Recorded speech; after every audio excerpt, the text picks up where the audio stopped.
क्योंकि भगवत गीता सिर्फ एक किताब या धार्मिक ग्रंथ नहीं है, बल्कि इसमें वो ज्ञान है जो इस पृथ्वी पर जीवन जीने वाले प्रत्येक व्यक्ति के लिए उपयोगी है, चाहे वो कोई भी हो। उसके करियर में, जीवन में, रिश्तों में, उसके प्रत्येक समस्याओं का समाधान करने के लिए कैसे भगवत गीता का उपयोग किया जा सकता है। हम सभी अपने जीवन में बहुत कुछ सीखना चाहते हैं और जीवन के हर पहलुओं को समझने की कोशिश करते हैं। ये गीता हमें जीवन जीने का सही तरीका बताती है, हमें ये जानने में मदद करती है कि मरने के बाद हमारे साथ क्या होता है, और ये भी बताती है कि ब्रह्मांड कैसे बना है और भगवान के अस्तित्व की गारंटी कैसे है। क्या हम पुनर्जन्म लेते हैं? क्या यह जीवन रियल है या एक भ्रम? लेकिन क्या हमने ये सोचा है कि हमारे सपनों को पूरा करने के लिए हमें बिना थके, बिना किसी मार्गदर्शन के, बिना सही दिशा के सफलता मिल सकती है? क्योंकि अधूरा ज्ञान नहीं होने से भी ज्यादा खतरनाक हो सकता है। और भगवान श्री कृष्ण ने गीता में कहा है कि हमें किसी को जबरदस्ती गुप्त ज्ञान नहीं देना चाहिए। मैं आपको इस अद्वितीय युद्ध के मैदान कुरुक्षेत्र में लेके जाऊंगा और यहाँ आपको समझाऊंगा कि आखिरकार क्यों भगवान ने अपना ज्ञान देने का निश्चय किया था। तो अब चलिए, हम कुरुक्षेत्र के युद्ध मैदान में हैं, जहाँ पर पांडव और कौरव युद्ध के लिए तैयार हैं, और यहीं से भगवत गीता का पहला अध्याय शुरू होता है। पहला अध्याय, अर्जुन विषाद योग, अर्थात अर्जुन की मानसिक दुविधा। दोस्तों, इस परम ज्ञान को जानने से पहले कमेंट में जय श्री राधे कृष्ण अवश्य लिख दीजिए। और इस वीडियो से आपको कुछ भी सीखने को मिल रहा है तो वीडियो को लाइक करके चैनल को सब्सक्राइब कर लीजिए और बेल नोटिफिकेशन आइकन को ऑल पर सेट कर लीजिए। तो फिर चलिए आगे बढ़ते हैं। दोस्तों, इस पहले अध्याय से हम सीखते हैं कि कैसे हमारे जीवन में वो चीजें हैं जो हमें आगे बढ़ने से रोकती हैं। चाहे हमारे पास ज्ञान का बहुत बड़ा भंडार हो, हमारे पास काबिलियत हो, लेकिन फिर भी हम सही फैसला नहीं ले पाते और हमारे कार्य में सफलता नहीं मिल पाती। इसके साथ ही हम जानेंगे कि कैसे सपनों को हकीकत में बदलने के लिए मानव कैसे परिवर्तित हो सकता है। कौरवों में दुर्योधन के मन में खुशियों की अनगिनत उम्मीदें थीं। उसके पास बड़ी सेना थी, उसके पास गुरु द्रोणाचार्य और गुरु कृपाचार्य जैसे महान योद्धा थे। पांडवों की सेना में अर्जुन, भीम और पांडवों के 5 भाइयों के साथ भगवान कृष्ण भी थे। अब यह युद्ध पूरी तरह से परिवार के बीच होने वाला युद्ध बना हुआ था। पांडव और कौरव दोनों एक ही बड़े परिवार के थे और इसके बावजूद हर किसी में जीतने का इरादा था। भगवान श्री कृष्ण के साथ अर्जुन ने अपनी सेना को सामने लाकर खड़ा किया ताकि वो देख सके कि उसको किन किन लोगों को मारना है। इस घड़ी में भगवान कृष्ण ने अर्जुन के रथ को मैदान के बीच में ले आए। वहां कुरुक्षेत्र के युद्ध मैदान में कौरवों की सेना में अर्जुन के सामने दादा भीष्म और गुरु द्रोणाचार्य खड़े थे और गुरु द्रोणाचार्य ने ही अर्जुन को तीर चलाना भी सिखाया था। अर्जुन ने युद्ध के मैदान में जिधर देखा वहां दोनों ही ओर सिर्फ परिवार वाले और गुरुओं के शिष्य ही नजर आ रहे थे। इस दृश्य को देखकर अर्जुन बहुत ही दुखी हो गए और कृष्ण से बोले कि यहाँ तो हर कोई मेरा सगा संबंधी है, मैं अपने ही लोगों को युद्ध में नहीं मार सकता। मुझे इस राज्य के लिए तो क्या, अगर कोई 3 लोक भी दे दे तो भी मैं ऐसा युद्ध नहीं करूंगा जिसमें मुझे अपनों को ही मारना पड़े। गीता के इस पहले अध्याय से हमें यह सीखने को मिलता है कि वास्तविक सोच कैसी होती है। हमें कभी कभी नहीं पता होता कि हमारे काम करने का इरादा क्या है, हम किस चुनौती का सामना करेंगे। और जब हम किसी बुरी स्थिति का सामना करते हैं तो हम संयम खो बैठते हैं, घबरा जाते हैं और अपना वास्तविक धर्म भूल जाते हैं। भले ही अर्जुन युद्ध कला में माहिर थे और वो युद्ध करने के लिए मैदान में धनुष उठाने की कला को सिखाने वाले गुरु द्रोणाचार्य के शिष्य थे, लेकिन वे अपने लगाव के कारण कर्म का सही फैसला नहीं ले पा रहे थे। इससे हमें यह सीखने को मिलता है कि जब हम जीवन में आगे बढ़ने के लिए तैयार होते हैं तो हमें अपने लगाव को खुद से दूर रखना चाहिए। मित्रों, आप इसे इस तरह से समझ सकते हैं। मान लीजिए आपका दिल से किसी व्यक्ति से गहरा प्यार है, लेकिन वो व्यक्ति आपके प्यार को समझने का मन नहीं रखते। इस बदले में आपको उसके प्रेम को प्राप्त करने के लिए मोहित नहीं होना चाहिए, क्योंकि लगाव किसी भी रूप में हानिकारक हो सकता है। जब तक ये लगाव है तब तक आप अपने आत्मा के धर्म को पूरा नहीं कर सकते।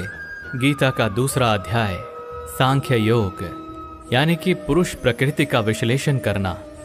मनुष्य 5 संख्या से बना है, आग, पानी, मिट्टी, हवा। अंत में मनुष्य इसी में मिल जाता है। भगवान श्री कृष्ण ने अर्जुन को बताया कि जीवन में सबसे बड़ा योग कर्म योग है। भगवत गीता के दूसरे अध्याय से हमें इमोशनल स्टेबिलिटी, आत्मा, मृत्यु, पुनर्जन्म और डिसीजन मेकिंग के बारे में सीखने को मिलता है।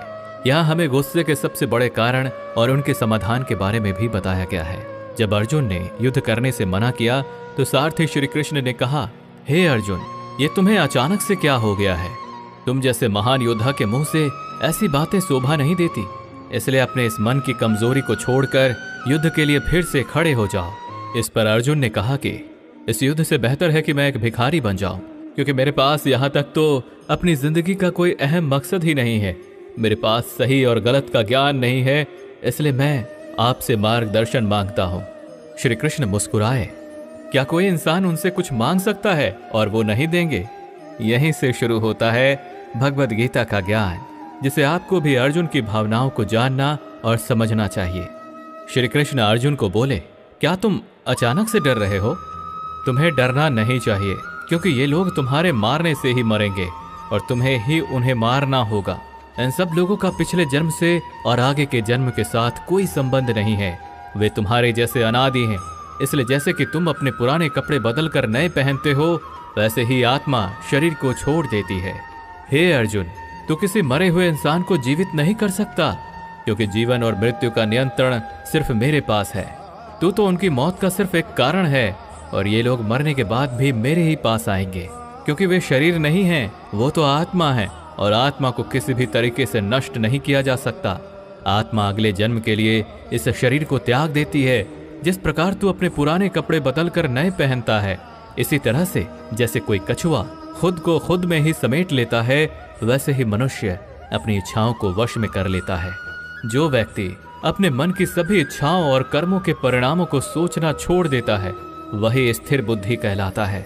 जिसके मन से हर प्रकार का डर, भावना और क्रोध खत्म हो जाता है, वही मनुष्य शांत रहता है। जब हम अपनी इच्छाओं को पूरा करने के बारे में सोचते रहते हैं, तो हमें वो इच्छाएं अच्छी लगने लगती हैं, तो हमें उन इच्छाओं को पूरा करने का मन करता है। और जब उन इच्छाओं को पूरा करने में कोई रुकावट आती है, तो हमें गुस्सा आ जाता है, और गुस्से में हम खुद को खो देते हैं, और फिर हम अपने कर्म और धर्म को भूलकर अपनी स्थिति से नीचे गिर जाते हैं। लेकिन जो व्यक्ति अपनी इच्छाओं को वश में करके उनका गुलाम नहीं होता, उसका अंतर्मन शुद्ध रहता है और उसके दुख का अंत हो जाता है। और जब उसके सभी दुख ही समाप्त हो जाते हैं, तो उसकी बुद्धि स्थिर हो जाती है। लेकिन जिसकी इच्छाएं और कामनाएं उसके मन से नहीं जाती हैं, वो मनुष्य कभी शांत नहीं हो पाता। और जब शांति ही नहीं मिल पाएगी, तो वो खुश कैसे रहेगा? उसकी हालत तो वो नाव की तरह होती है, जिसको उसकी इच्छाओं की किसी भी दिशा में ले जाने की छूट मिल सकती है। स्थिर बुद्धि वाले प्राणी समुद्र की तरह स्थिर रहते हैं, और इसी प्रकार के जीव मृत्यु के बाद मेरी शरण में आते हैं। मित्रों, अब हम इस अध्याय के वास्तविकता पर आते हैं। और आप में से कई लोग होंगे जिन्होंने अपने प्रियजनों को खो दिया है, और आज तक आप लोगों में से जिन्होंने भी अपने प्रियजनों के मृत्यु का दुख नहीं झेला है, उन्हें यह जान लेना चाहिए कि उनके जीवन में भी उनके अपने किसी सबसे प्रिय की मौत एक दिन अवश्य होगी। लेकिन उस वक्त उदास होने की कोई आवश्यकता नहीं है, क्योंकि खुद भगवान ने ही हमें स्मरण कराया है कि हमें अपने जीवन से पहले भी हम इस संसार में मौजूद नहीं थे, और मृत्यु हो जाने के बाद भी नहीं रहने वाले हैं। और इसलिए हमें मौत का डर नहीं होना चाहिए। इसका कारण ये है कि या तो हम परमात्मा में हमेशा के लिए मिल जाएंगे, या हमारा पुनर्जन्म होगा। और जब सभी लोग आखिर में एक ही जगह मिलेंगे, तो विलाप करने का क्या मतलब रह जाता है? और यही प्रकृति का नियम भी है। और आपको स्मरण रहे कि हम कोई शरीर नहीं हैं, हम तो केवल आत्मा हैं और उस परमात्मा के अंश हैं। और अगर हमें बनाने वाला ईश्वर है, तो हमें उनमें ही मिलने का प्रयास करना चाहिए, उनमें ही लीन हो जाना चाहिए। ये संसार तो एक भ्रम है जिसे उस परमात्मा ने बनाया है। हमने देखा था कि अर्जुन निर्णय लेने में असमर्थ थे। जब भी हम कोई निर्णय लेते हैं, तो एक ओर हमारा मोह होता है और दूसरी ओर हमारा वास्तविक कर्म होता है। और इस खेल में हम वो नहीं कर पाते हैं जो हमारा असली काम होता है, और जो हमें जीवन में सफलता के मार्ग पर आगे बढ़ने में मदद करता है। इसे हम एक एग्जाम्पल से समझते हैं। मान लीजिए आपको अपने घर से दूर कहीं किसी और शहर में शिक्षा के लिए या नौकरी के लिए या अपने किसी लक्ष्य को पूरा करने के लिए जाना पड़ रहा है, तो आपको अपने परिवार का मोह तो छोड़ना ही पड़ेगा। इसी तरह से आपको प्रत्येक निर्णय में ये ध्यान रहे कि आपके मोह और आपके वास्तविक कर्म में कौन ज्यादा महत्वपूर्ण है। इसके पश्चात हम चर्चा करेंगे कि हमारी समस्याओं का सबसे बड़ा कारण क्या है और उनका मुख्य समाधान क्या है। मित्रों, हमारे दुखों का सबसे महत्वपूर्ण कारण है हमारे खुद की इच्छाओं के बारे में विचार करना। जब हम अपनी इच्छाओं के बारे में सोचते हैं तो वक्त बीतने के बाद हम उन्हें पूरा करने की कोशिश करते हैं, और जब ये कोशिशें असफल हो जाती हैं तो हमारे अंदर क्रोध पैदा होता है। और क्रोध एक ऐसी चीज है जिसे कोई भी मनुष्य अपने शरीर को त्यागने से पहले नहीं छोड़ता है। तो फिर आप अपने जीवन के बाकी हिस्से में सच्ची खुशियों को कैसे प्राप्त कर सकते हैं। आप हमेशा अपने आप को समस्याओं से घिरा हुआ ही पाएंगे, क्योंकि ये दुनिया तो केवल आपकी खुद की छाया ही तो है। अब आप सोच सकते हैं कि जीवन में कोई इच्छा नहीं रखने से सफलता कैसे हो सकती है, कैसे आप अपना नाम कमा सकते हैं। इसके बारे में भगवान श्री कृष्ण ने कहा है कि सबसे पहले आपको अपने कर्म को पहचानना होगा, यानी आपके लिए वो क्या करना जरूरी है जो आपको अपने लक्ष्य की प्राप्ति में सहायक होगा। और इसके बाद सफल होने की उम्मीद या असफल होने का भय दिल में पैदा नहीं किए बिना अपने कार्य को कैसे करें, क्योंकि आपको लगेगा कि यह कार्य मैं नहीं बल्कि स्वयं भगवान कर रहे हैं। और इसी प्रकार आपकी हिम्मत भी कभी नहीं टूटेगी, क्योंकि आपको ये लगेगा कि आप खुद नहीं बल्कि परमात्मा कर रहे हैं। तीसरा अध्याय, कर्मयोग। भगवत गीता के तीसरे अध्याय में हम ये जानेंगे कि कौन सी दो चीजें हैं जो हमें इस दुनिया में सफलता प्राप्त करने में मदद कर सकती हैं। हम इसमें ये भी समझेंगे कि हम क्या हैं और कैसे हम अपने मन को नियंत्रित कर सकते हैं। हम अपनी बुरी आदतों को कैसे छोड़ सकते हैं और अपनी मनचाही मंजिल कैसे प्राप्त कर सकते हैं। अर्जुन ने पूछा, क्या ज्ञान कर्म से ज्यादा महत्वपूर्ण है? आप तो सन्यासी बनने की बात कर रहे हैं, लेकिन फिर भी युद्ध करने की सलाह दे रहे हैं। कृपया बताएं, मैं ज्ञान का मार्ग चुनूं या कर्म का मार्ग? श्री कृष्ण ने उत्तर दिया, इस संसार में मैंने खुद दो प्रकार के योग दिए हैं, एक है ज्ञान योग और दूसरा है कर्म योग। तुम मनुष्य हो और तुम अपने शरीर के कर्मों को पूरी तरह से छोड़ नहीं सकते। तुम्हें हर दिन काम करना ही पड़ेगा, जैसे कि तुम्हें खाना खाना है और सांस लेना है। और अगर तुम अपनी इच्छाओं को किसी भी प्रकार से रोकने की कोशिश करोगे तो तुम्हारे मन में कभी भी यह संदेह नहीं होने वाला कि तुम अपनी इच्छाओं के बारे में नहीं सोचोगे। इसका अर्थ है कि तुमसे जाने अनजाने में कर्म तो हो ही जाएगा, क्योंकि तुम मनुष्य ही तो हो, तो तुम अपने धर्म से भी बंधे हो। इसलिए तुम्हारे लिए संन्यास के रास्ते की जगह कर्म का रास्ता ज्यादा सही है। मतलब ज्ञान योग या सांख्य योग की जगह कर्म योग उचित होगा। इसलिए तुम ये सोचो कि ये काम तुम नहीं कर रहे हो, बल्कि तुम्हारा शरीर प्रकृति का गुलाम होकर कर रहा है। फल की इच्छा किए बिना अपना कर्म योग को करो, क्योंकि अगर तुम अपने आप को स्वयं के कर्म का करने वाला नहीं मानोगे तो मैं तुम्हारा कर्ता बनूंगा, और जब मैं तुम्हारा कर्ता बनूंगा तो तुम्हें बिना मांगे ही वो सभी सुख सुविधाएं दूंगा जिसकी तुम्हें जरूरत होगी। अगर तुमने बिना मेहनत किए ही सुख सुविधाओं और राज्य का भोग किया तो तुम एक चोर की भांति हो जाओगे, और तुम कभी परमात्मा यानी कि मुझसे नहीं मिल पाओगे, मुझ में लीन नहीं हो पाओगे। जिस तरह से महान लोग खाने के लिए नहीं बल्कि जीने के लिए खाते हैं, उसी तरह से तुम भी परिणाम के लिए नहीं बल्कि भलाई के लिए युद्ध करो। हे अर्जुन, तुम मनुष्य में सबसे बड़े हो, इसलिए जैसा तुम करोगे ठीक वैसा ही तुम्हारी संतान या आने वाली सभी पीढ़ियां करेंगी।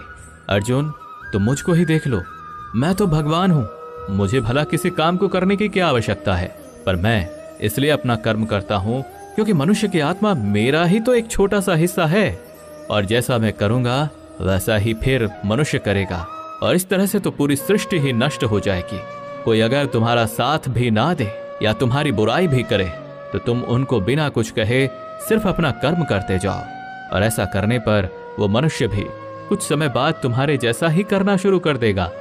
जो मनुष्य ये सोचता है कि वो कर्म खुद कर रहा है, उससे बड़ा मूर्ख और दुखी इस दुनिया में कोई नहीं है, और ज्ञानी लोगों के द्वारा ऐसे मूर्खों पर कभी ध्यान नहीं देना चाहिए। इसलिए हे अर्जुन, तू भी अपने आप को इस कर्म के बंधन में ना बांधकर बिना किसी आशा के, दया के और पश्चाताप के इस युद्ध को लड़।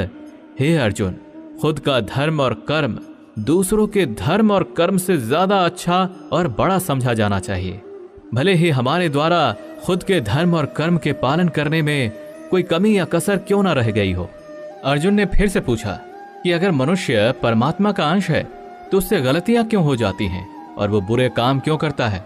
भगवान श्री कृष्ण बोले कि मनुष्य शरीर भोग विलास करना चाहता है, क्योंकि उसकी प्रकृति वैसी ही है, इसलिए अगर उसकी कामना पूरी नहीं होती तो वो गुस्से में आ जाता है। और जिस तरह धुएं की वजह से आग दिखाई नहीं देती, उसी तरह क्रोध और काम की वजह से मनुष्य को अपना कर्म, धर्म और ईश्वर दिखाई नहीं देते। और इसी वजह से क्रोध और कामनाओं में आकर मनुष्य अपनी इंद्रियों और मन पर कंट्रोल खो देता है और ना चाहते हुए भी बुरे काम और गलतियां कर बैठता है। हे अर्जुन, तुम हमेशा याद रखना, इस शरीर से ज्यादा शक्तिशाली है इसकी इंद्रियां, इंद्रियों से ज्यादा शक्तिशाली है मन, और मन से शक्तिशाली है बुद्धि, और बुद्धि से ज्यादा शक्तिशाली है तुम, यानी कि तुम्हारी आत्मा।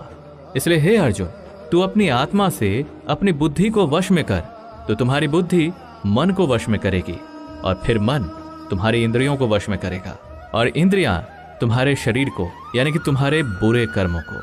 मित्रों, श्री कृष्ण द्वारा कही गई बातों को अगर हम आज के परिवेश में देखें तो इस दुनिया में परिणाम दो चीजों से आते हैं, ज्ञान और कर्म, यानी कि नॉलेज और एक्शन। आज की दुनिया में हम दोनों चीजों को जोड़कर देखें तो हमारे लिए एक्शन भी उतनी ही जरूरी है जितना ज्ञान, यानी कि नॉलेज। ज्ञान का मतलब ये नहीं है कि आप कुछ भी उठाकर पढ़ लिया, बल्कि नॉलेज का मतलब तो ये है कि आप ये सबसे पहले जान लें कि आपके लक्ष्य क्या है, आपकी काबिलियत और आपकी समस्या क्या क्या है, और इन सबको मिलाकर अपने लक्ष्य तक पहुंचने की आपकी प्लानिंग क्या क्या है। ये है आपकी ज्ञान, यानी कि नॉलेज। इसके अलावा आपको एक और चीज ध्यान में रखनी है कि आप शरीर नहीं हो, आप केवल एक आत्मा हो। आपकी आत्मा यानी कि आप खुद अपनी अच्छी बुरी भावनाओं, अपने विचार से भी बहुत ऊपर हो, और अगर आप इस तरह से सोचोगे तो अवश्य ही आपकी समस्याएं दूर हो जाएंगी और वो बहुत छोटी लगने लगेंगी। इस अध्याय में आगे बढ़ने पर हम दूसरे रास्ते के बारे में जानेंगे। श्री कृष्ण कहते हैं कि हमें कभी ये नहीं सोचना चाहिए कि कर्म हम कर रहे हैं, हमें ये सोचना है कि हमारे द्वारा ईश्वर कर रहे हैं। और जब हम इस तरह से सोचेंगे तो हमारे जीवन में दो अच्छे प्रभाव होंगे। पहला ये कि आप अपनी मेहनत के परिणाम को लेकर आपको कोई भी टेंशन नहीं होगी, और दूसरा ये कि आप अपने मन को स्थिर करके सबसे ज्यादा मेहनत करने लगोगे। सभी शब्दों की बजाय ये आपको समझना चाहिए कि आपको कभी भी अपने कर्मों के परिणामों पर खुश या दुखी होने का अधिकार नहीं है, क्योंकि श्री कृष्ण के उपदेशों के अनुसार मनुष्य को केवल कर्म करने का अधिकार है। इसके साथ ही आप किसी भी बुरी आदत से कैसे मुक्त हो सकते हो, इसका विचार करें। इसे बहुत ही सरल शब्दों में समझाया जा सकता है। आप अपने आप को भगवान का छोटा सा अंश अर्थात आत्मा ही समझें, और इसके बाद आप जब अंतर ध्यान से, यानी अपने आत्मा के ध्यान से अपने मस्तिष्क को नियंत्रित रखोगे और मस्तिष्क से अपने मन को, और फिर जब आपका मन आपके शारीरिक इंद्रियों को नियंत्रित कर लेता है तो बुरी आदतों को छोड़ना कुछ भी मुश्किल नहीं होगा। अध्याय 4, ज्ञान कर्म संन्यास योग, यानी सगुण भगवान का प्रभाव और कर्मयोग का विषय। भगवत गीता के चौथे अध्याय से हमें यह ज्ञात होता है कि भगवान कब और किस रूप में पृथ्वी पर आते हैं, और यहाँ तक कि गुरु से ज्ञान कैसे प्राप्त किया जा सकता है और ज्ञान क्यों जरूरी है। श्री कृष्ण ने अर्जुन से कहा, हे अर्जुन, मैंने इस महान गीता ज्ञान को बहुत पहले बताया था, लेकिन समय के साथ वो ज्ञान समाप्त हो गया है। इस पर अर्जुन श्री कृष्ण से पूछते हैं, कृपया बताइए कृष्ण, आप तो अब वर्तमान काल में हैं, तो आप बहुत पहले के समय में ऐसा कैसे कर सकते हैं। श्री कृष्ण ने उत्तर दिया, हे अर्जुन, तुझे ये नहीं पता कि तेरे और मेरे कितने जन्म हो चुके हैं। जब इस संसार में धर्म का अस्तित्व संकट में होता है, तब मानव रूप में अधर्म का नाश करने के लिए इस धरती पर आता हूँ और कर्म करके अपने शरीर को यहीं छोड़कर वापस जाता हूँ। जैसे कोई शिष्य मुझे अत्यधिक प्यार करता है, उसी तरह से मैं अपने शिष्यों से अत्यधिक प्यार करता हूँ। हालांकि मैंने इस संसार को बनाया है, लेकिन मैं ये नहीं सोचता कि ये मेरे द्वारा बनाया गया है। इसलिए मनुष्य को कर्म करते समय ये कभी नहीं सोचना चाहिए कि मैं कर रहा हूँ। वो मनुष्य जो किसी कर्म के फल और सुख दुख के परे होकर कर्म करता है, वही सबसे बड़ा है, जिसके पास अपने शरीर पर कोई अहंकार नहीं होता, वो अपनी इंद्रियों को नियंत्रित करता है, वही व्यक्ति सबसे श्रेष्ठ होता है। और अर्जुन, जो इस भूमि पर खुश नहीं रह सकता, वो कहीं भी खुश नहीं रहता।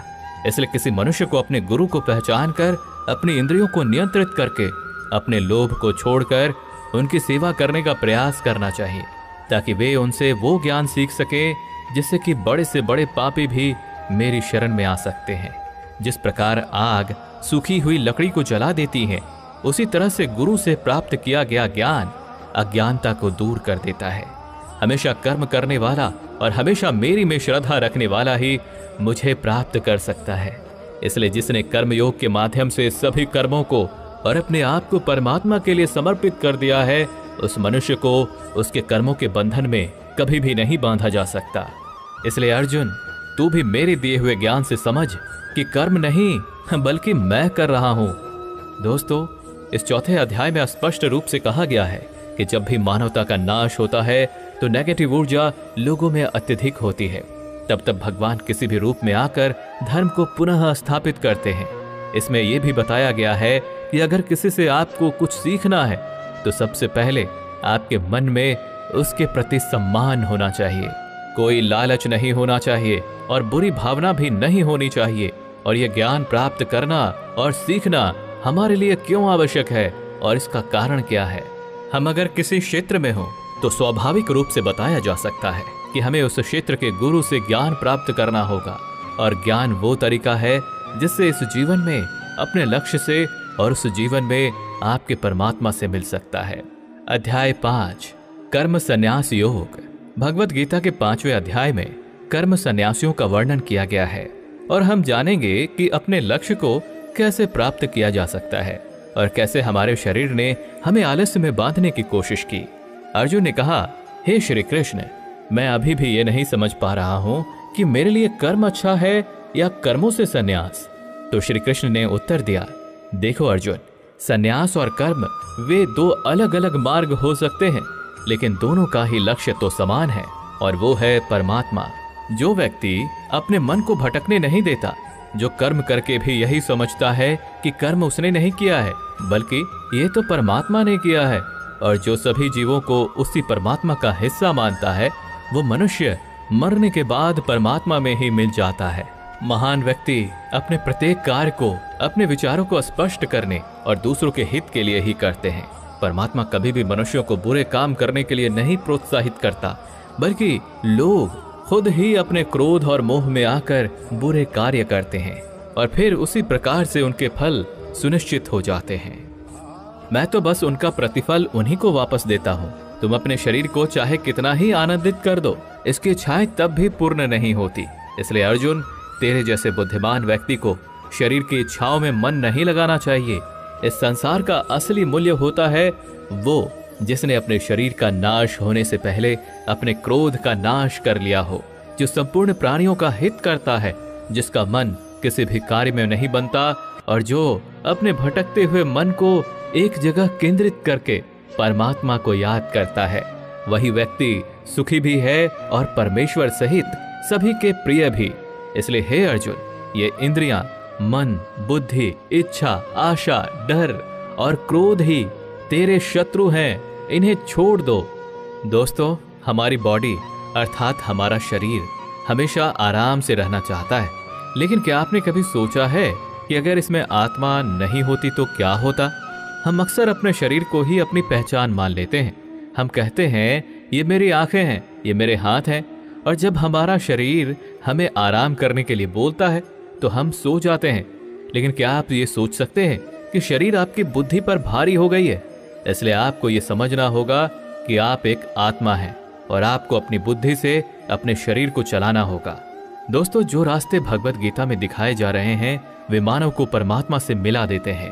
अगर आप इन सभी बातों को अपने जीवन में अपनाते हैं तो आप अपने सपनों को पूरा करने की दिशा में एक कदम आगे रहोगे।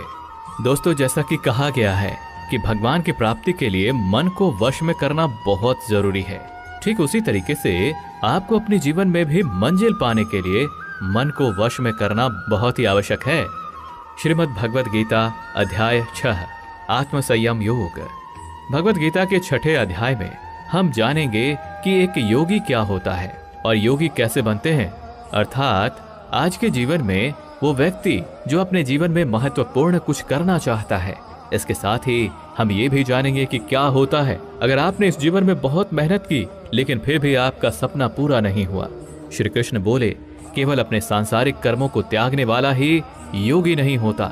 इसका मतलब है कि योगी वही होता है जो अपने कर्मों को त्याग कर आत्मा की ओर बढ़ता है, उसका मार्ग सफलता की ओर जाता है। चाहे फिर भी उसे कोई भी मुश्किल का सामना करना पड़े, योगी अपने उद्देश्य को हासिल करने में सफल होता है, क्योंकि उसका मन परमात्मा की ओर होता है। वो व्यक्ति जो करने योग्य सभी कार्य को पूरी ईमानदारी से निभाता है, उसके फल की प्राप्ति की लालसा नहीं करता, वही असली योगी कहलाता है। जो व्यक्ति अपने मन पर विजय पा लेता है, उसके लिए संसार में और कुछ जीतने की अत्यंत आवश्यकता नहीं होती, और जिसका मन इधर उधर चलता रहता है, उसके लिए संसार में कुछ भी प्राप्त करना सरल नहीं होता, क्योंकि हमारा प्रिय मन हमारा साथी होता है, और अगर हम उसके गुलाम बन जाते हैं तो वो हमारा सबसे बड़ा दुश्मन बन जाता है। जो व्यक्ति अपने मन के और संसार के किसी भी विचार या वस्तु से प्रभावित नहीं होता, और जो मित्र, शत्रु, महात्मा, पापी, जीव, जंतु आदि के प्रति समान दया भाव रखता है, वही योगी की वास्तविक पहचान होती है। इसलिए हे अर्जुन, और जब इस प्रकार का योग भाव आता है तो किसी भी आशा के बिना, किसी भी डर के बिना अपने मन को मित्र बनाकर उसे मेरे ध्यान में समर्पित होना चाहिए। वो योगी उचित आहार और नींद उतना ही लेता है जितना आवश्यक हो, जो हमारे शारीरिक और मानसिक स्वास्थ्य के लिए महत्वपूर्ण है। इस प्रकार का योगी अपने शब्दों पर सदा स्थिर रहता है, जैसे कि शांत हवा में दीपक की लौ स्थिर होती है। जब जब उसका मन भटके, तब तब उसे वही इच्छा को वश में करके पुनः मन को संयमित करना चाहिए। और जब योगी इस पूरे ध्यान की अवस्था में आ जाता है, तो बड़े से बड़ा दुख भी उसको उसके स्थान से नीचा नहीं गिरा सकता। अर्जुन ने कहा, लेकिन हे कृष्ण, ये मन बहुत ही अधीर और चंचल होता है। तो श्री कृष्ण ने जवाब दिया, हाँ, ये सत्य है कि मन को नियंत्रित करना कठिन है, लेकिन ये भी याद रखो कि बार बार आत्मविश्वास और योगाभ्यास से असंभव को भी संभव बनाया जा सकता है। इस तरह से हम अपने मन को वश में करके अपने जीवन को अधिक सफलता की ओर ले जाते हैं। अर्जुन ने पुनः पूछा, हे कृष्ण, अगर कोई योगी इस प्रकार से ध्यान में निश्चित रहकर योग करता है, लेकिन अंत में किसी कारणवश उसका मन भटकने लगे, तो क्या उसका सारा प्रयास व्यर्थ हो जाएगा? श्री कृष्ण बोले, नहीं अर्जुन, निरंतर परमात्मा की दिशा में बढ़ना हर आत्मा का अधिकार है। अगर किसी कारणवश वो योगी ध्यान से भटक जाता है, तो भी वो पुण्य पुरुषों के लोक में कई वर्षों तक सुख और आनंद का अनुभव करता है, और वहां पर वो ध्यान भ्रष्ट योगी भी सुख में समय बिताने का अवसर प्राप्त करता है। फिर उस योगी की आत्मा जो ध्यान में भ्रष्ट हो गई थी, वो पुनः उसी पुण्य पुरुष के परिवार में जन्म लेती है, और उस तरह से उसकी आत्मा की यात्रा वहीं से शुरू होती है जहां से उसने पिछले जन्म में समाप्ति की थी। इस तरह वो एक नए रूप में और नए जीवन की ओर बढ़ता है, परमात्मा से मिलन के लिए फिर से प्रयास करता है। अर्थात पिछले जीवन में किया गया योग कभी भी व्यर्थ नहीं जाता, लेकिन एक योगी जो निरंतर प्रयास करता है, वो इसी जीवन में अपने जीवन चक्र से मुक्त होकर परमात्मा में विलीन हो जाता है। एक योगी तपस्या और विद्वानों से भी श्रेष्ठ होता है। इसलिए अर्जुन, तू भी योगी बन, क्योंकि जो सबसे श्रेष्ठ योगी होता है वो मेरा भी परम प्रिय होता है। दोस्तों, हर व्यक्ति जिसकी आंखों में कुछ बड़ा करने का सपना होता है, उसको अर्जुन की तरह ही एक योगी बनना चाहिए। योगी वो व्यक्ति होता है जो पूरी तरह से भावनाओं के साथ होता है, जो न्यूट्रल रूप से दूसरों के विचारों पर ध्यान नहीं देता और हमेशा अपने लक्ष्य को पूरा करने के लिए मेहनत करता है। लेकिन दोस्तों, जीवन का कोई भी पथ किसी के लिए भी पूरी तरह से पूर्ण नहीं होता। ये बात हमेशा याद रखनी चाहिए। क्या कोई इंसान उसके सपने पूरे होने से पहले ही मर जाता है, तो उसकी मेहनत की कीमत किसी काम की नहीं रहती और अपने सपने सपने ही रह जाते हैं। ऐसा क्यों होता है? तो इसका जवाब इसमें छिपा है कि एक बहुत ही गुप्त बात है जिसे भगवान श्री कृष्ण ने इस अध्याय में बताया है कि अगर आप मेहनत कर रहे हैं और आपने बहुत अनुभव जमा लिया है, बहुत सारा ज्ञान प्राप्त कर लिया है, फिर भी आपको अपनी मंजिल नहीं मिल रही है और किसी कारणवश आपको असफलता का सामना करना पड़ रहा है, तो भी आपकी मृत्यु हो जाए या फिर आप सपनों को पूरा करने के लिए बूढ़े हो जाएं, तो इस प्रकार के मरने के बाद भी आपके स्वर्ग में आपके कर्मों के अनुसार आनंद मिलेगा।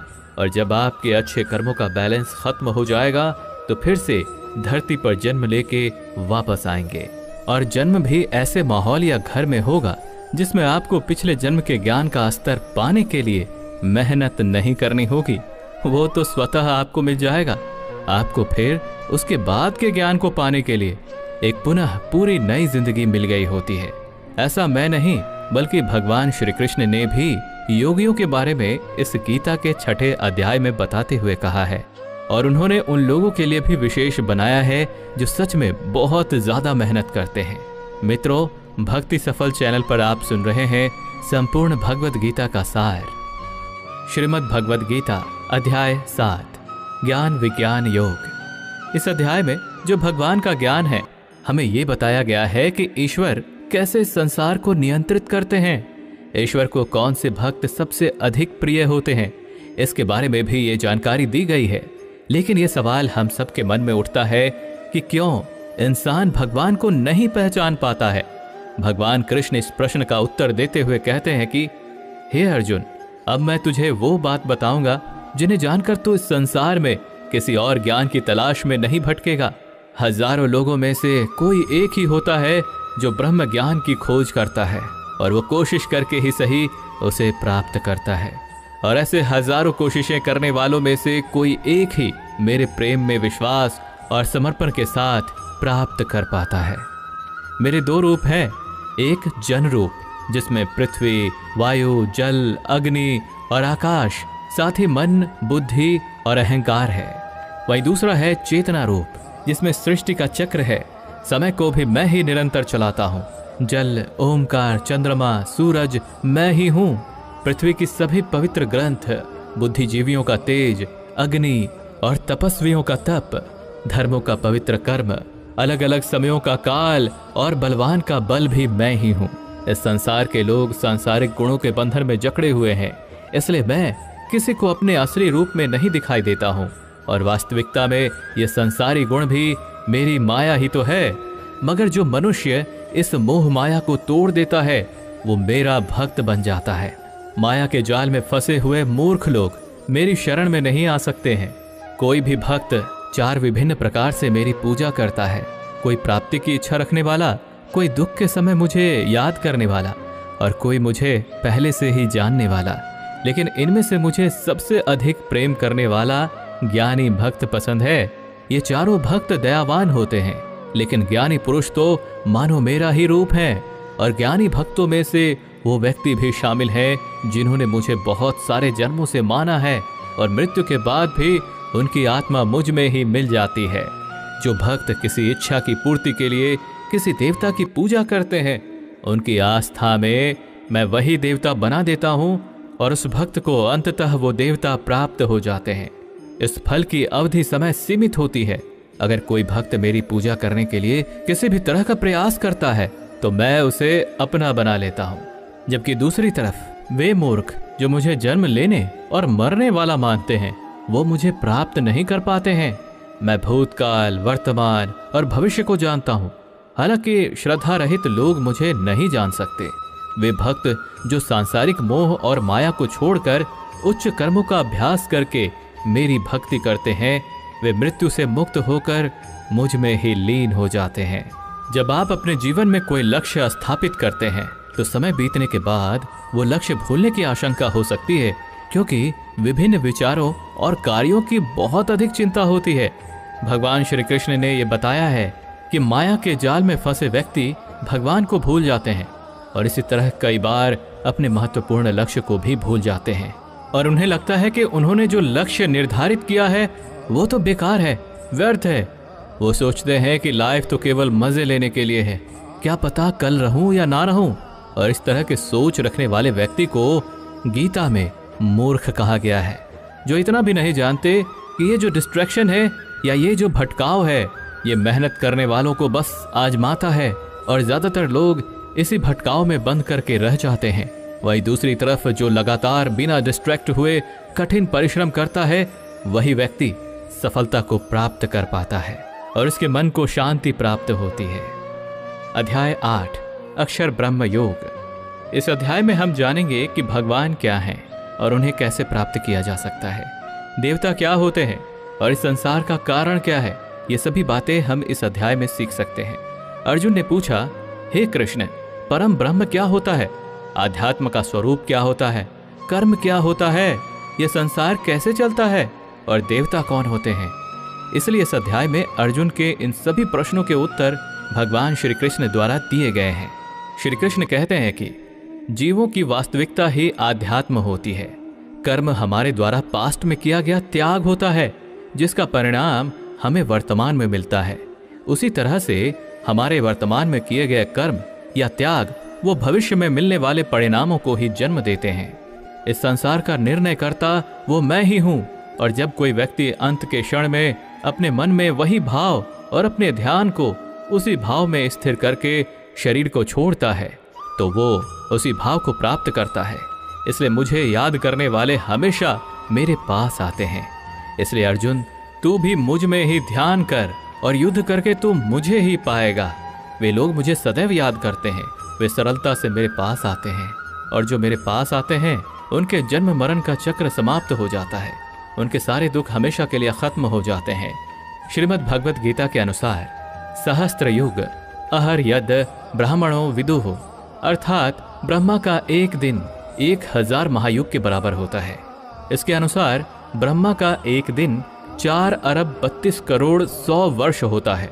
इसी प्रकार इतनी ही अवधि ब्रह्मा की रात्रि की भी होती है। ब्रह्मा के एक दिन की सुबह में ही संपूर्ण संसार का निर्माण होता है, और रात के प्रारंभ में ही वो संसार फिर से ब्रह्मा में ही समा जाता है। और इस चक्र में लगातार पुनर्जन्म का चक्र चलता ही रहता है।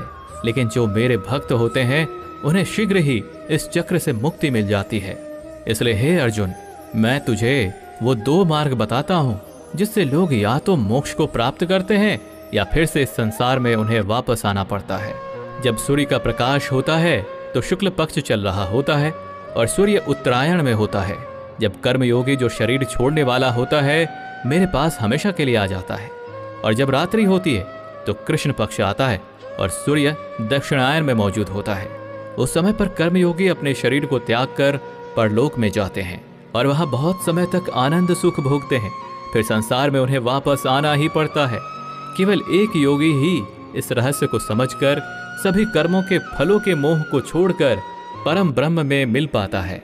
अब हम इस चैप्टर को आजकल के समय में देखें तो वो लोग जो अपने लक्ष्य को हमेशा के लिए यादगार बनाना चाहते हैं उन्हें बहुत ही मेहनत करनी पड़ती है, क्योंकि जैसा श्री कृष्ण ने बताया है ये संसार का चक्र बहुत बड़ा है और लोग आते जाते रहते हैं। लेकिन वे लोग जो अपने जीवन में अद्वितीय निश्चय रखते हैं उन्हें ज्ञान योगी और कर्म योगी बनना होता है। ब्रह्मा का एक दिन बहुत लंबा होता है। इसका मतलब है कि ये ब्रह्मांड बहुत पहले से मौजूद है और बहुत आगे तक चलेगा, और हमारा जीवन इस ब्रह्मांड के सामने बहुत छोटा होता है। इसलिए हमें ऐसा नहीं होने देना चाहिए कि हम सिर्फ अपने सपनों में खो जाएं और ब्रह्म के दिन की शाम हो जाए। अध्याय 9 राजविद्या राजगुह्य योग, अति महत्वपूर्ण गुप्त ज्ञान। यह अध्याय हमारे मानसिक और आत्मिक जीवन को उसके स्वभाव और दिव्यता के साथ जोड़ता है और उसके मध्य संतुलन को बनाए रखना सिखाता है। इस अध्याय में हम ये भी जानेंगे कि जब हम अलग अलग देवी देवताओं की पूजा करते हैं तो इससे क्या होता है, तो ऐसा क्यों करते हैं और उसके परिणाम क्या होते हैं। श्री कृष्ण कहते हैं, वो मनुष्य जो मुझ में श्रद्धा नहीं रखते वो इस संसार में बार बार दुख झेलने के लिए आते जाते रहते हैं। मैं इस संसार को बार बार उत्पन्न और समाप्त करता हूँ। मैं ही मनुष्यों को उनके कर्मों के अनुसार फल देता हूँ, पुनर्जन्म देता हूँ। लेकिन मुझे अपने कार्य का कोई भी घमंड नहीं है। मैं ऐसा करते हुए भी इस कर्म के बंधन में नहीं फंसता। सब कुछ करते हुए भी मैं नहीं मानता कि मैं कुछ कर रहा हूँ। मेरी माया जाल में फंसने वाले और मुझे समझने में असमर्थ लोग और बेकार की आशा और निरर्थक काम करने वाले लोग हमेशा इसी संसार में बंधे रहते हैं। वो वेदों को पढ़कर स्वर्ग की प्राप्ति के लिए मेरी पूजा करते हैं।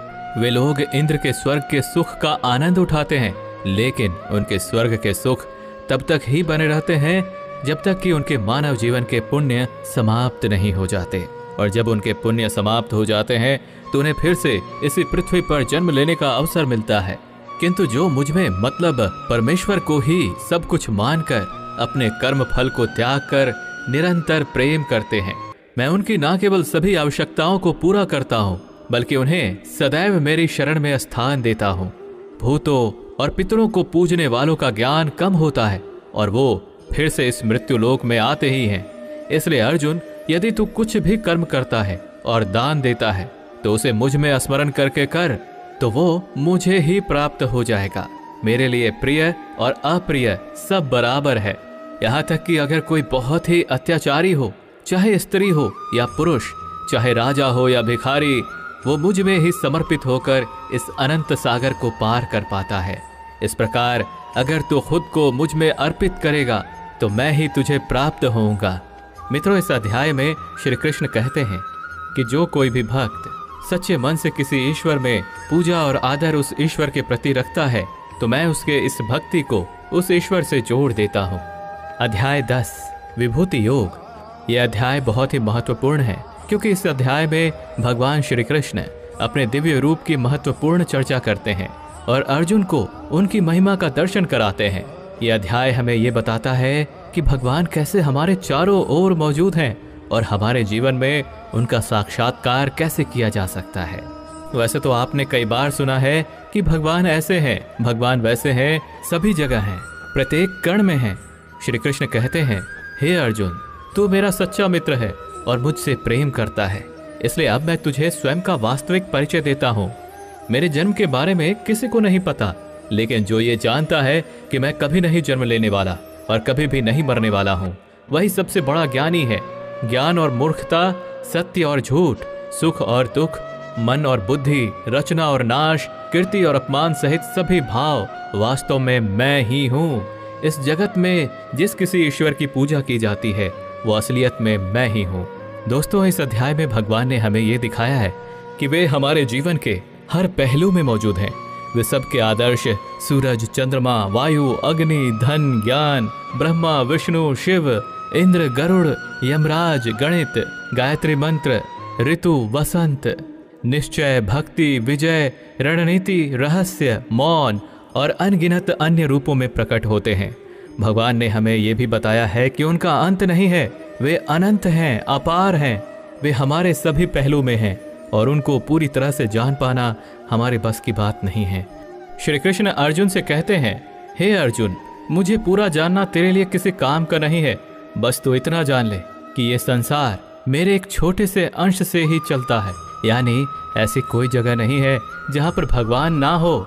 श्री कृष्ण ने यह भी कहा है कि अर्जुन को ना तो ईश्वर को पूरा जानना जरूरी है और ना ही वो कभी उन्हें कंप्लीटली जान पाएंगे। मित्रों, अगर हम इसे अपनी लाइफ में इस तरह से रिलेट करें कि जैसे भगवान ने कहा है कि मैं अनंत हूँ और तू उतना ही जान जितना तेरे लिए आवश्यक है, बिल्कुल उसी तरह से आपको भी अपनी लाइफ में उन चीज़ों में अपनी टाइम और एनर्जी वेस्ट नहीं करनी है जो आपके लिए आवश्यक नहीं है, जो आपके कर्म से हट करके है। केवल आपके वास्तविक कर्म से जुड़े चीज़ों में ही अपना ध्यान लगाएं, जिससे सफलता और मानसिक शांति प्राप्त हो सके। अध्याय 11 विश्वरूप दर्शन। इस अध्याय में भगवान श्री कृष्ण अर्जुन को अपनी दिव्य रूप का दर्शन कराते हैं। ये दृश्य अर्जुन को भगवान की महानता और अद्भुत रूप का अनुभव कराता है। इसमें भगवान के विराट रूप के बारे में हमें जानने को मिलेगा। अर्जुन श्री कृष्ण से कहते हैं, हे कृष्ण, आपके दिए हुए ज्ञान से मेरे सारे संदेह दूर हो गए हैं, लेकिन अगर संभव हो तो मैं आपका महान रूप देखना चाहता हूँ। तो श्री कृष्ण कहते हैं, हे अर्जुन, परंतु इन मानव की आंखों से ये सब नहीं देख पाएगा तू, इसलिए मैं तुझे ये सब देखने के लिए दिव्य नेत्र प्रदान करता हूँ।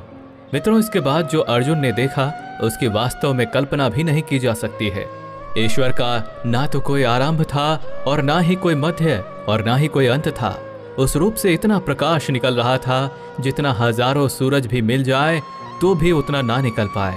अर्जुन ने कई संसार को श्री कृष्ण में समाहित होते हुए देख पाए।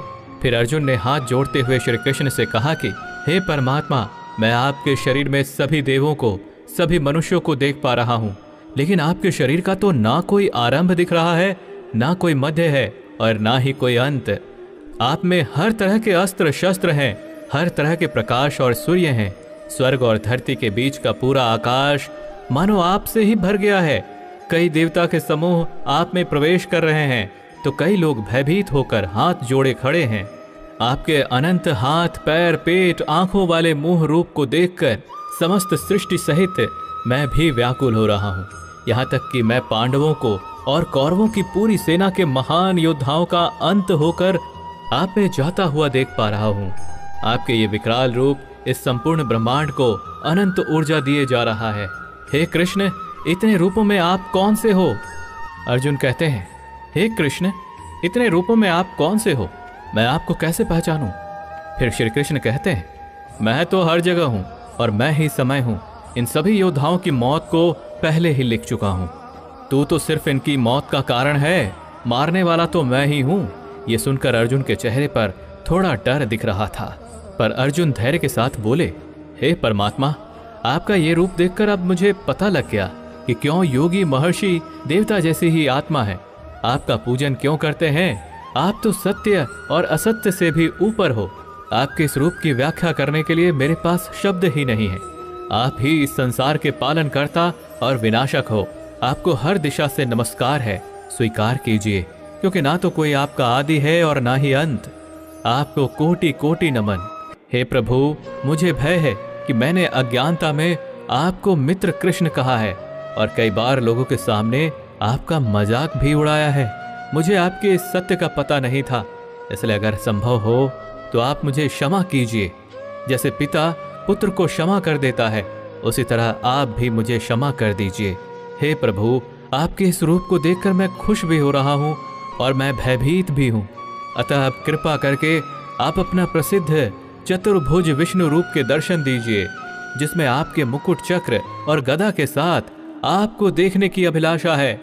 फिर श्री कृष्ण कहते हैं कि हे अर्जुन, मैंने तेरे आग्रह पर वो रूप दिखाया है जिसको आज तक कोई मनुष्य नहीं देख पाया है और ना ही कभी देख पाएगा। तू मेरे इस रूप को देखकर इतना व्याकुल मत हो जाना और भयभीत भी मत हो जाना। और अब तेरी ये इच्छा भी पूरी कर रहा हूं। अब तू मेरी चतुर्भुज विष्णु रूप देख। भगवान श्री कृष्ण ने इस प्रकार से अपना चतुर्भुज रूप अर्जुन को दिखाया और उसका साहस बनाया और अनंत रूप से अर्जुन की व्याकुलता को भी दूर किया। अब अर्जुन कहते हैं कि हे कृष्ण, अब मैं आपके इस रूप को देखकर मुझे तृप्ति मिल गई है। तो फिर कृष्ण बोले, अर्जुन, जो चतुर्भुज रूप तुमने अभी देखा है, उसे देखने के लिए तो देवता भी कामना करते हैं। इस चतुर्भुज रूप को किसी भी यज्ञ, दान, तप और वेद से देखा जा सकता है, परंतु अर्जुन, जो तेरी तरह मेरा परम भक्त है, वो अंत में मुझे ही प्राप्त होता है, इसलिए ये रूप तुम देख पाए हो। मित्रों, गीता के इस अध्याय से आप आज के टाइम में भी ये सीख सकते हो कि अगर हम सच्चे मन से मेहनत करते हैं तो कई बार सफलता को पाने के बाद हमें लगता है कि हमने इतनी मेहनत कर ली, और जब सफलता आती है और तब लगता है कि ये तो ज्यादा ही मिल गया, मैंने तो इतना मेहनत नहीं किया था। और मित्रों, यही महान लोगों का एक सद्गुण होता है कि वो मेहनत तो करते हैं, लेकिन उनको ये भी आभास नहीं होता कि कितनी मेहनत कर लिया उन्होंने। यही महान लोगों की महान सोच होती है। अध्याय 12, भक्ति योग। इस अध्याय में भगवान हमें बताते हैं कि भक्ति के माध्यम से ही हम उन्हें प्राप्त कर सकते हैं। हमें भगवान के प्रति विश्वास, प्यार और समर्पण दिखाना चाहिए। इससे हमें ये सीखने को मिलता है कि हमें भगवान के प्रति भक्ति और प्यार बढ़ाने का प्रयास करना चाहिए।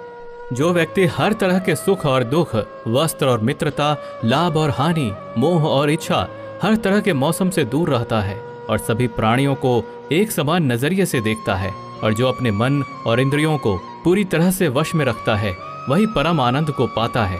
जो निंदा और प्रशंसा को एक समान समझता है, जो किसी भी स्थान पर किसी भी आहार के साथ रह सकता है, वो भक्त मेरे लिए बेहद प्रिय है। और उनमें से भी जो निष्काम भाव से अपने कर्म मेरी सेवा में लगाते हैं, वही भक्त मेरे लिए श्रेष्ठ है। इस अध्याय में हमें यह भी सिखाया गया है कि हमें अपने पूर्व अनुभवों से सीखने की कोशिश करनी चाहिए। एक छात्र या एक व्यक्ति जो अपने जीवन में कुछ महत्वपूर्ण करना चाहता है, उसे कम खाना चाहिए और हर प्रकार की भावनाओं के साथ होना चाहिए। खुद के लक्ष्य को कैसे प्राप्त करना है, केवल यही सोचना चाहिए, और ये तभी प्राप्त हो सकता है जब हम भगवान के प्रति विश्वास, प्यार और समर्पण करते हैं। अध्याय 13, क्षेत्र क्षेत्र विभाग योग। इस अध्याय में भगवान हमें आत्मा और शरीर के बीच के अंतर की बात करते हैं। हमारी आत्मा शरीर के परे है और हमें इसे समझना चाहिए। ये हमें सिखाती है कि हमारे शरीर से भी ज्यादा हमारी आत्मा ज्यादा असली है और हमें इसके साथ मिलकर जीना चाहिए। इस अध्याय से हमें ये ज्ञान मिलता है कि कैसे हमारे कर्मों के परिणाम की रचना होती है। श्री कृष्ण हमें बताते हैं कि ये शरीर एक क्षेत्र है, जैसे कि खेत एक क्षेत्र होता है। खेत में हम बीज बोते हैं और उसके सही समय पर फल होता है। इसी तरह हमारे जीवन में भी हम कर्म के बीज बोते हैं और उसका सही समय पर हमें फल मिलता है। इसलिए शरीर को क्षेत्र कहा गया है। इस क्षेत्र और क्षेत्रज्ञ के ज्ञान को विभिन्न तरीकों से विद्वानों द्वारा व्याख्या किया गया है, जिसमें 5 महाभूत मन, बुद्धि, अहंकार और सभी इंद्रियां शामिल हैं। साथ ही सुख, दुख, चेतना, शरीर, धैर्य और विकार भी इसमें शामिल है। श्री कृष्ण कहते हैं, परम ज्ञान क्या होता है? इसका उत्तर मैं तुझे दूंगा। मानव में कोई भी गुण हो, वो गर्व करने योग्य नहीं होता। हमें किसी भी प्राणी को सताने का कोई अधिकार नहीं है। हमें दूसरों के प्रति क्षमा भाव रखना चाहिए। हमें गुरु की सेवा करनी चाहिए। हमारी मन और वाणी में सरलता होनी चाहिए। हमारे मन और सभी इंद्रियों को पूरी तरह से नियंत्रित होने चाहिए। हमें खुद को किसी भी भावना में नहीं बहने देना चाहिए। हमें संतान, जीवन साथी, घर और धन में मोह नहीं करना चाहिए। हमें अच्छे और बुरे में समान भाव रखना चाहिए और ऐसे लोगों से दूरी बनानी चाहिए जो किसी के साथ स्वार्थपूर्ण होते हैं। हमें एकांतवास में अपने मन को शुद्ध करना चाहिए और हमें परमेश्वर में पूरी तरह समर्पित और ध्यान मग्न रहना चाहिए। हे अर्जुन, अब मैं तुझे परम ब्रह्म के बारे में कहूंगा, जो सर्वव्यापी है। वो सब इंद्रियों के साथ भी इंद्रियों के बिना है और वो निर्गुण होकर भी सभी गुणों के साथ है। वो सभी सजीवों और निर्जीव में है। वो दूर भी है और पास में भी है, लेकिन फिर भी जानने में नहीं आता। वो है ब्रह्म की तरह जीवन उत्पन्न करता है, विष्णु की तरह है पालन करता है और शंकर की तरह विनाश भी करता है। वो अलग अलग कालों में होते हुए भी एक जैसा लगता है और एक ही काल में भी अलग अलग तरह का होता है। ये माया का भी महामाया है, परम से भी परम है और सभी प्राणियों के साथ उनके हृदय में निवास करता है। परंतु इसके बाद भी यह जानने योग्य है कि हे अर्जुन, इस प्रकृति और पुरुष का भी कोई आरंभ नहीं है, क्योंकि प्रेम और घृणा और तीनों तरह के गुण यथार्थ, सत्य, रज और तम भी प्रकृति से ही आते हैं। कार्य और कार्यों को करने वाली इंद्रियां भी प्रकृति से ही उत्पन्न होती हैं। प्रकृति से जन्मा मनुष्य प्रकृति के ही गुणों को भोगता है और इन्हीं गुणों के अनुसार ही उसका जन्म और मरण तय होता है। इस तरह से जो भी मनुष्य इस पुरुष और प्रकृति के ज्ञान को जानता है, वो कर्म करता हुआ भी मुझे प्राप्त होता है और मुझ परमात्मा को हर मनुष्य अपने अलग अलग तरीके से पाता है। और जो मंद बुद्धि होते हैं, वो तो इस ज्ञान को सुनकर और मेरी प्रकृति को जानकर ही वो भी मृत्यु लोक से मुक्त हो जाते हैं। यह अध्याय हमें सिखाता है कि हमारे शरीर के बाहर हमारी आलसी हमारी असली आत्मा है और हमें उसके साथ मिलकर रहना चाहिए। अध्याय 14 गुणत्रय विभाग योग, अर्थात गुणों का महत्व। इस अध्याय में भगवान गुणों के बारे में बताते हैं, सत्व, रजस और तामस के गुण। श्री कृष्ण कहते हैं, हे अर्जुन, अब मैं तुझे संसार के उन 3 गुणों के बारे में बताऊंगा जो आत्मा को शरीर से बांधते हैं और जिन्हें जानकर कोई भी मनुष्य मुझे पा सकता है। ये 3 गुण हैं, सत्वगुण, रजोगुण और तमोगुण। सत्वगुण सभी गुणों में श्रेष्ठ है और ये ज्ञान और सुख से जुड़ा होता है, कामना और आसक्ति से उत्पन्न होता है, जो कर्म और उसके फल में बंधता है। रजोगुण मनुष्य को कर्म करवाता है और उसे अविचलित रहने नहीं देता, ये कामना और आसक्ति से उत्पन्न होता है। तमोगुण मनुष्य को बोझिल और मनुष्य को उसे आलस्य और निंद्रा में बाधित करता है। ये 3 गुण मनुष्य की प्रवृत्ति को प्रभावित करते हैं। जिस प्रकार सत्वगुण बढ़ जाता है तो मन में शांति और ज्ञान बढ़ता है, वही समय रजोगुण को बढ़ाता है। जब रजोगुण बढ़ता है तो मन में लालच और स्वार्थ का आभास होता है और तब तमोगुण बढ़ता है। तमोगुण में अंधकार होता है और व्यक्ति मनोबल के खोने का अनुभव कर सकता है। ये 3 गुणों को वश में कर जो व्यक्ति इन 3 गुणों के बारे में जानता है, तब वो अपने कर्तव्यों को पालन करते हुए संसार से मुक्त हो जाता है और मुक्त होकर वो परम ब्रह्म को प्राप्त होता है।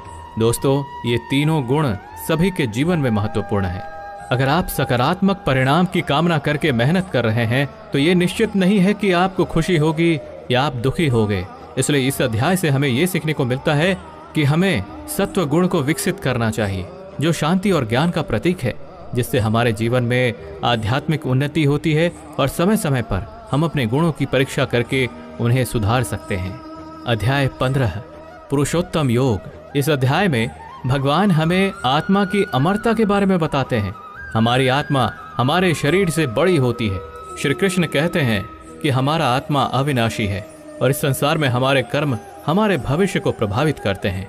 हमें इस बारे में जागरूक रहना चाहिए और ये समझना चाहिए कि हमारे कर्मों के परिणाम हमारे अगले जन्म में हमें प्राप्त होते हैं। इसलिए हमें सत्व गुण, रजोगुण और तमोगुण को समझने और उनका संतुलन बनाए रखने का प्रयास करना चाहिए। आत्मा हमें मुक्ति की ओर ले जाती है और हमें अपने कर्मों को सावधानी से चुनना चाहिए ताकि हम सब कुछ सही दिशा में ले जा सके। इसी तरह से हम परम ब्रह्म की प्राप्ति कर सकते हैं और सभी व्यक्ति के अंतर्निहित परमात्मा को पहचान सकते हैं। इस अध्याय से हमें ये सीखने को मिलता है कि हमें सत्व गुण को बढ़ाने का प्रयास करना चाहिए और अपने अंदर के तमोगुण और रजोगुण को कम करने का प्रयास करना चाहिए, जिससे हम अपने जीवन में सफलता और आत्मा की मुक्ति की दिशा में आगे बढ़ सकें। अध्याय 16 द्वासुर संप द्विभाग योग अर्थात गुणों का विभेद। इस अध्याय में भगवान हमें दैवी और असुरी प्रकृति के बारे में बताते हैं। दैवीय प्रकृति वाले लोग धर्म, सच्चाई और प्रेम को प्राथमिकता देते हैं, जबकि असुरी प्रकृति वाले लोग अहंकार, क्रोध और द्वेष की दिशा में आगे बढ़ते हैं। श्री कृष्ण कहते हैं कि दैवीय स्वभाव वाले लोग अपने मन को शुद्ध रखते हैं, परमात्मा को याद करते हैं और सुख दुख को समान भाव से सहते हैं। वे धर्म का पालन करते हैं और दूसरों को कभी कष्ट नहीं पहुंचाते। उनमें अहंकार नहीं होता और वे सबको बराबर मानते हैं। विरोधाभास, क्रोध, आसक्ति और अज्ञान से युक्त असुरी स्वभाव वाले लोग दुश्मनी करते हैं और लोगों को कष्ट देते हैं। वे धर्म का अनादर करते हैं और बुरे कर्म करते हैं। वे हमेशा मोह में रहते हैं। हमें समझना चाहिए कि दैवीय स्वभाव का पालन करके हम अपनी आत्मा को मुक्ति दिला सकते हैं, जबकि असुरी स्वभाव से हम मोह के बंधनों में फंस सकते हैं। इस अध्याय से हमें ये सीखने को मिलता है कि हमें दैवीय स्वभाव का पालन करना चाहिए और आसुरी स्वभाव से बचना चाहिए। इस अध्याय से हमें यह भी सीखने को मिलता है कि हमें सात्विकता का अनुसरण करना चाहिए और आपसी सम्मान, धर्म और शांति की दिशा में अग्रसर होना चाहिए। राजस्व और तामस की ओर नहीं बढ़ना चाहिए, क्योंकि ये हमें बंधनों में फंसा सकते हैं। अध्याय 17 श्रद्धात्रय विभाग योग अर्थात श्रद्धा का महत्व। ये अध्याय भगवद गीता का अहम अध्याय है, जो हमें श्रद्धा और धारण के महत्व के बारे में सिखाता है। श्रद्धा का अर्थ होता है विश्वास, और ये हमारे जीवन में अत्यधिक महत्वपूर्ण है। इस अध्याय में भगवान हमें ये बताते हैं कि हमें अपने कर्मों को ईमानदारी से करना चाहिए और अपनी धारणाओं में स्थिर रहना चाहिए। हमें उन्हें भगवान के लिए आदर्श बनाना चाहिए और विश्वास से उनका पालन करना चाहिए। इससे हमारे जीवन में सुख, शांति और सफलता की प्राप्ति होती है। श्री कृष्ण अर्जुन से कहते हैं, हे अर्जुन, हमें कर्मों को सही तरीके से करना चाहिए और उन्हें ईश्वर के लिए समर्पित करना चाहिए। श्रद्धा और हमारे पूर्व कर्म हमारे जीवन को पूर्ण बनाते हैं और हमें ईश्वर के प्रति प्यार और आस्था का एहसास कराते हैं। इसलिए श्रद्धा से ही हम सफलता को प्राप्त कर सकते हैं और हमें हमारे कर्मों को ईश्वर के लिए समर्पित करना चाहिए। हमें अपने जीवन में सच्ची और दिल से आस्था बनानी चाहिए, क्योंकि वो हमें आदर्श और आदर देती है, जो अंततः हमारे जीवन को संवारती है। अध्याय 18 मोक्ष संन्यास योग। दोस्तों, इस अध्याय में हमें त्याग और संन्यास के बीच परस्पर संबंध के बारे में बताया गया है और इसलिए ये अध्याय बहुत ही ज्यादा महत्वपूर्ण हो जाता है, क्योंकि त्याग और संन्यास के रास्ते भी मोक्ष की प्राप्ति की जा सकती है। अब वो कैसे, चलिए इस अध्याय में जानते हैं। एक्चुअली में त्याग और संन्यास एक ही है। इस पूरे गीता ग्रंथ का सार आपको इसी विचार में मिलेगा, इसलिए आपको इस अध्याय को ध्यान से सुनना चाहिए। अर्जुन ने सवाल किया, हे कृष्ण, मुझे त्याग और संन्यास के बारे में जानना है, कृपा करके इसके बारे में बताइए। श्री कृष्ण ने कहा, हे अर्जुन, इस संसार में कुछ लोग कर्मों के फलों को छोड़ने को ही त्याग कहते हैं, और अगर कर्मों को ही त्याग दें तो उसको संन्यास कहते हैं। कुछ लोग सभी कर्मों को दोष भरे मानकर उनका त्याग करने के लिए बोलते हैं, और कुछ लोग ये बोलते हैं कि यज्ञ, तप और दान वाले कर्म कभी भी नहीं त्यागना चाहिए। इसलिए अर्जुन, अब तू मेरे से त्याग और संन्यास को अच्छी तरह से समझ। इन दोनों में सबसे पहले मैं त्याग के बारे में बताऊंगा, और ये त्याग भी 3 तरह के होते हैं, सात्विक, राजस और तामस। यज्ञ, तप और दान ये तीनों त्याग के योग्य नहीं हैं, बल्कि फल की इच्छा के बिना किया जाता है। यज्ञ, तप और दान यही सात्विक त्याग कहे जाते हैं। मतलब जो शास्त्रों में दिया गया कर्म और धर्म है, जिसमें फल और आसक्ति नहीं है, उसको सात्विक त्याग कहा जाता है। किसी अन्य कारण के लिए अगर किसी कर्म का त्याग किया जाता है तो उसे तामस त्याग कहते हैं। जो व्यक्ति किसी भी काम से ना तो प्रेम करता है और ना ही नफरत करता है, वही सच्चा त्यागी होता है। मनुष्य शरीर कितना भी प्रयास कर ले, वो फिर भी पूरी तरह से कर्म को छोड़ नहीं सकता। जैसे कि सांस लेना, इसलिए कर्मों के फलों को छोड़ देना ही सच्चा त्याग होता है। जो लोग कर्म फलों का त्याग इस संसार में नहीं करते, उनके कर्म फल मृत्यु के बाद भी उनका पीछा नहीं छोड़ते। इसलिए कर्मों के फलों को छोड़ देना ही सच्चा त्याग होता है।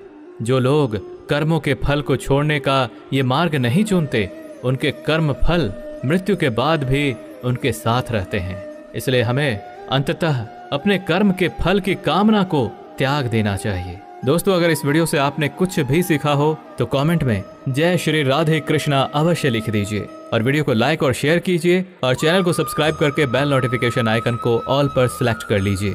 धन्यवाद।